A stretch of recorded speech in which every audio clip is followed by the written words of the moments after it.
Hello and welcome to another Brightly Wittering's 5-minute review. Cheers. Today I'm going to talk about a book that I was given back in I think 2003 or so when I was on a trip to the Bouchercon. I was sitting on a panel at that wonderful festival of writing and crime writing mainly, and when you go on these festivals, you get given a goodie bag, obviously, and in the goodie bag, being a writing festival, you tend to get a lot of books. Well, there's a strange thing. And this time, I was given a book by a bloke I'd never heard of. Now, when you go to festivals and you end up with 20-odd books, the first thing you do is select which ones you can't take home because they're too heavy and they won't fit in your luggage. The second thing is, you take the ones that look interesting, and then you put them on a to-be-read pile, and when the book is a strange sort of purplish colour and looks a bit like I don't know what, you might leave it there for the next 14 years, which sadly I did. Today, therefore, I'm going to talk about The Heart of the Hunter by Deon Meyer, or Meyer, not too sure how you pronounce it. Deon Meyer is a good South African gentleman. He has his mugshot on the back with his motorbike. There you go, Deon Meyer. And I believe he writes in Afrikaans. He doesn't write in English. So his books all have to be reworked and translated. Don't know who translated this, The Heart of the Hunter. Oh yes, I do. Translated by K.L. Sagers. And this was published by Little Brown.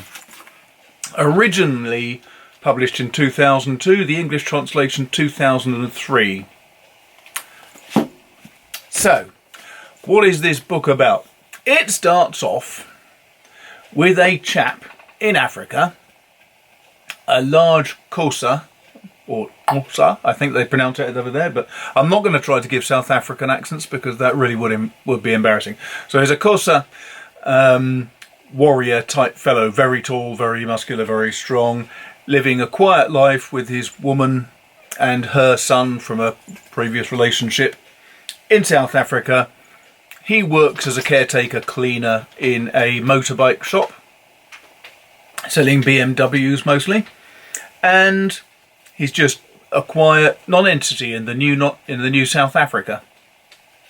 All that changes when he gets a message from the daughter of an old friend to whom he owes some kind of favour. And the message is that his friend has been kidnapped, taken in Lusaka. Can he, or the message was actually for the daughter, could she bring a particular disk drive to Lusaka? In exchange she'd get her father freed. She can't do it because she was in a car crash some years ago and she has no legs, literally. So she asked her father's oldest friend to go and do it for her, which is fine. Now, the only odd thing is that as soon as he tries to get hold of this disk drive and so on, there's a problem, which is that for some reason the South African security services, this is the new South Africa, not the old South Africa, have decided that they want to stop him from taking this disk drive. So he gets some money out, he goes to the airport, tries to get on a plane, and two guys stop him. And that gives him an immediate problem. I'm just looking at the book to make sure I don't give away too much of the story too early on, because I have had people concerned that I might be giving away the story. I don't think I have actually, because I tend to try to only go with the first 50-odd pages. So yes, the South African security services are trying to stop him getting on the plane. They prevent him getting on the plane. He manages to overwhelm these two guys who tried to stop him and takes their guns and then tries to figure out a better way that he could get to Lusaka. Pretty difficult to see how to if he can't use the airport. But he realises that there are other options. And basically this turns into a kind of a road trip. And it's a wonderful story. It really is superbly well put together because it's a bit of a spy story with the South African security folks.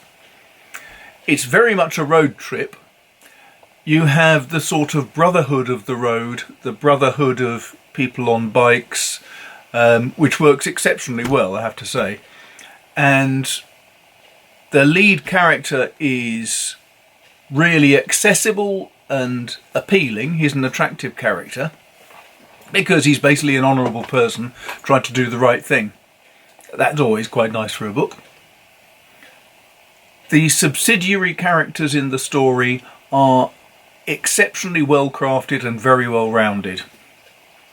So you've got this really good cast of characters, you've got this road trip, all leading to a pretty cataclysmic conclusion for the whole thing. It is superb, absolutely excellent. I can't recommend this one highly enough. It is a real story about the new South Africa. It's a story about brotherhood. It's a story about loyalty and honour and integrity. It's a story about the fighting man. There's so much in it, it really does grab you. So I can heartily recommend Heart of the Hunter, Deon Meyer, D-E-O-N, as a brilliant book. And why the hell did I leave it for 14 years? I don't know. I was stupid, okay? Thanks very much for watching. If you'd like to support this YouTube channel, please go to the bottom. You can click the link to Patreon where you can help support it. You can also add your comments, you can subscribe, you can share, you can like, you can hit the bell button if you want to be notified on future videos. But apart from that, that's my lot for now. So thanks a lot for watching and speak to you soon. Take care. Bye bye.